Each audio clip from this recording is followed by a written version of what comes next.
Here are the four main destructive behaviors in marriage. Okay, number one is criticism. Criticism, Proverbs 18, death and life are in the power of the tongue, and those who love it will eat its fruit.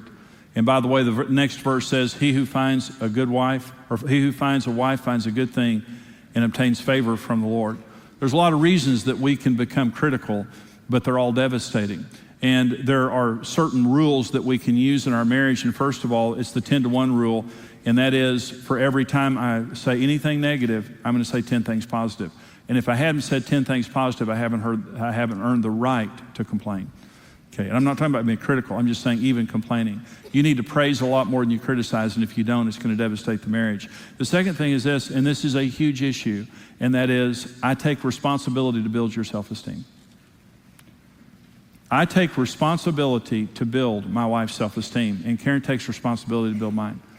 And by that I mean this, not only am I not going to be your critic, I'm going to be your biggest fan. It doesn't mean that I won't tell you if something's wrong. But there's a difference between criticizing and complaining. Criticizing means I'm pointing the finger at you, and this is all about you. Complaining just means I'm telling you how I feel. You can tell your spouse how you feel without being critical. I say to Karen, Karen, I don't know what you meant by that, but let me tell you how it made me feel. I'm not attacking her.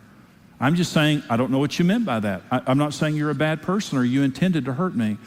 But when you said that the other day, this is the way it made me feel. When I complain in that way, because it's about me, it's not about you.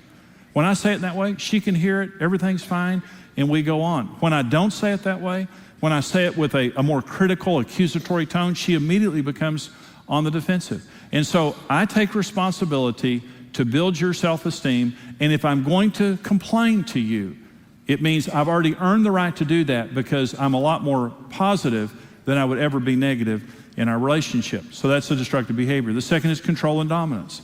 And I've already talked about this when I talked about the law of possession. But control and dominance, that means there's a disproportionate control of the relationship. Marriage is equal. All of your decisions you make together. That's just an ethic in marriage. No one controls the money. No one controls the children. No one controls the home. No one controls the schedule.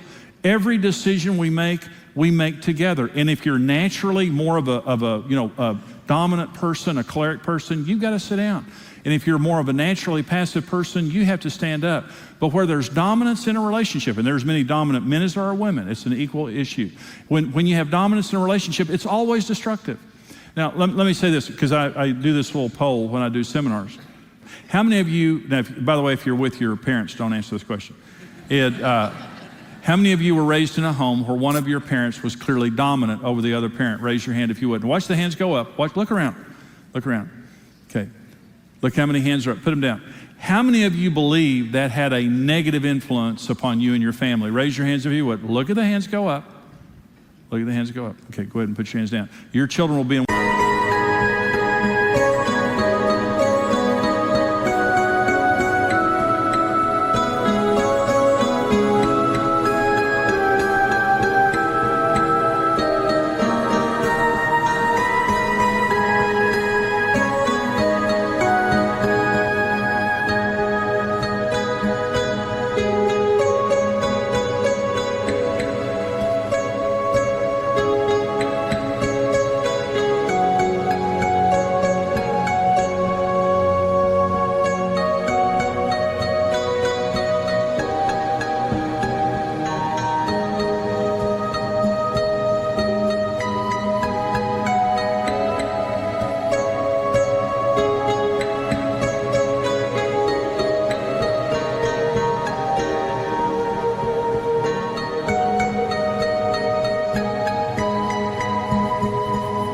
one of my seminars one day, and I'm going to ask him that question.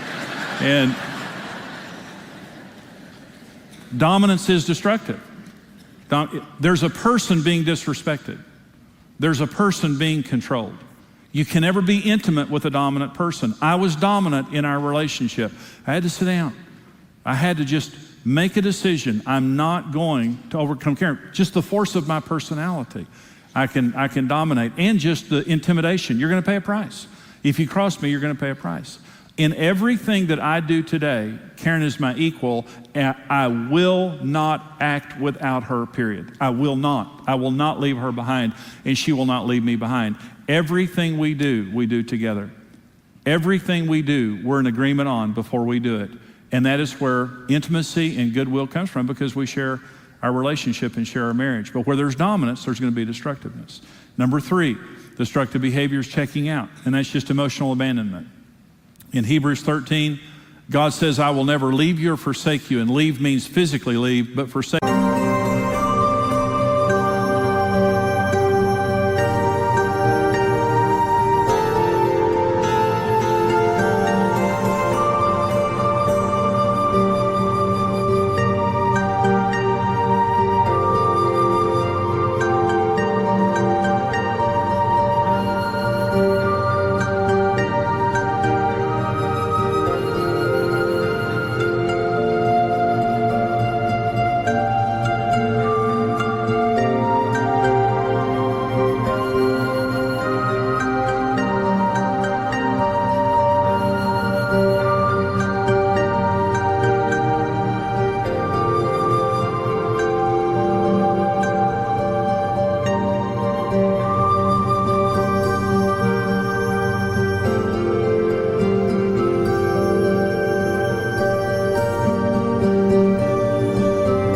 Means turn your heart away.